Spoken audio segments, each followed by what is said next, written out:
Here's the truth. Becoming an astronaut is not about rockets. It is about science, the human body, the mind, and precision under pressure. Have you ever looked up at the night sky and thought, I want to go there? Well, strapping into a rocket is just the final step of an incredible science adventure. Becoming an astronaut isn't just about being brave or wanting to fly, it's a journey that starts right here on Earth, with a whole lot of science dedication, deep curiosity about the universe. Astronauts are explorers. Maps made of physics tools built from engineering survival depends on the laws of nature. It's a challenge of the mind and the body. So how does someone get picked for this ultimate adventure? It's tough. NASA's recent class was chosen from over 12,000 applicants. Less than 0.1% make it. You don't just send in a resume. Candidates need a master's in a STEM field: science, technology, engineering, mathematics. They also need years of professional experience or experience flying high-performance jets.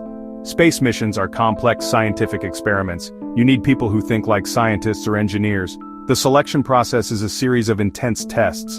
Long interviews, medical screenings. They are tested on teamwork, problem-solving skills. Can they stay calm under pressure? Can they live and work with a small team in a confined space for months? Psychological tests are as important as physical ones. Being an astronaut means being a good roommate, a reliable teammate, a quick-thinking leader, all while floating in a tin can far from home. Once selected, these ASCANs, or astronaut candidates, begin a new journey of learning. They aren't astronauts yet. They have to prove they have what it takes. Our bodies are perfectly designed for life on Earth, thanks to gravity. It holds us down, gives our muscles and bones something to work against, and keeps our fluids from floating up into our heads. But in space, gravity seems to disappear. This weightless environment, called microgravity, is fun for a while, but it can cause big problems. Without the constant pull of gravity, muscles start to weaken, and bones can lose density, almost like a fast-forward version of osteoporosis. This is why physical training is a huge part of being an astronaut, both before and during a mission. To prepare for these changes, astronauts go through an intense physical conditioning program. They need to build up their strength and cardiovascular endurance to be in peak physical shape before they even leave the planet. Their training regimen is designed by scientists who understand exactly how the body adapts to space. The goal is to start with more muscle and bone mass than they need, because they are guaranteed to lose some of it while they are up there. Think of it like packing extra fuel for a long trip. You want to have reserves for the journey ahead.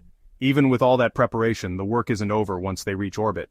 Astronauts on the International Space Station have to exercise for about 2 hours every single day.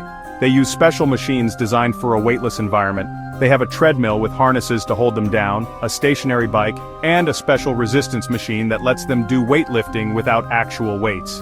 This daily workout is not optional. It's a critical medical procedure needed to keep their bodies healthy and strong enough for their return to Earth's gravity. When they finally come back home, the challenge continues. After months of floating, standing and walking can feel strange and difficult. Their sense of balance, which is controlled by the inner ear, has to readjust to gravity. Astronauts often feel dizzy and weak, and they need to go through a physical rehabilitation program to help their bodies remember how to live on Earth. It's a powerful reminder that our bodies are intricately connected to our planet. The journey to space is amazing, but the journey back to being an Earthling is a scientific challenge all its own. How do you practice doing a job in a place you can't easily go to? You build a copy of it on Earth. A huge part of astronaut training involves simulators. These are incredibly detailed, life-sized models of spacecraft and space station modules. At NASA's Johnson Space Center in Houston, Texas, there are full-scale mock-ups of the International Space Station. Astronauts spend hundreds of hours inside these simulators, learning the location of every switch, every computer screen, every piece of equipment. It's all about building muscle memory so that in a real situation, they can act without having to think. These simulators are not just static models, they are high-tech training tools. Instructors can create problems for astronauts to solve. The crew must work together, following their checklists and procedures to fix the problem just as they would in space. This training is relentless. In space, you can't call for help and have someone arrive in minutes. You are the help. One of the most dangerous and breathtaking parts of any space mission is the spacewalk, or extravehicular activity, EVA for short. This is when an astronaut leaves the safety of their spacecraft to work outside in the vacuum of space.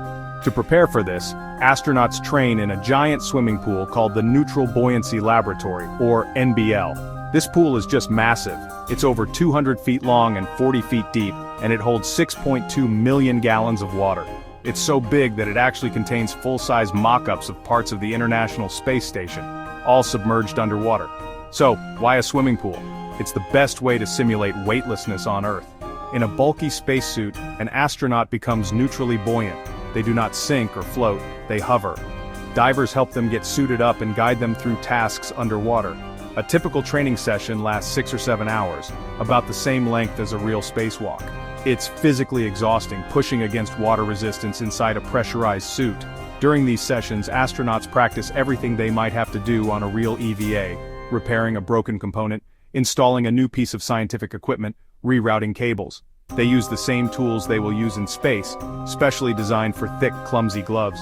Instructors create problems, like a stuck bolt or a tool that floats away, to test improvisation. Every move is choreographed and repeated to make the real spacewalk safe and efficient. Being an astronaut is not a solo mission. It's honestly one of the most extreme examples of teamwork you can imagine. You're living and working in a small, isolated environment with just a handful of other people for months at a time, and your lives really do depend on each other. That's why a huge part of astronaut training focuses on what's called expeditionary skills. This means learning how to be a good follower, as well as a good leader, how to communicate clearly, and how to manage stress and conflict within a group. These skills are just as critical as knowing how to fly a spacecraft. To build these skills, astronaut candidates are sent on expeditions to some of the most remote and challenging environments on Earth. They might spend a week living in an underwater habitat, like the Aquarius Reef Base off the coast of Florida, or they might go on geology trips in deserts or participate in survival training out in the wilderness. These missions are all designed to mimic the isolation and stress of a long-duration spaceflight. The goal is to see how the crew works together when they're tired, uncomfortable, and faced with unexpected problems.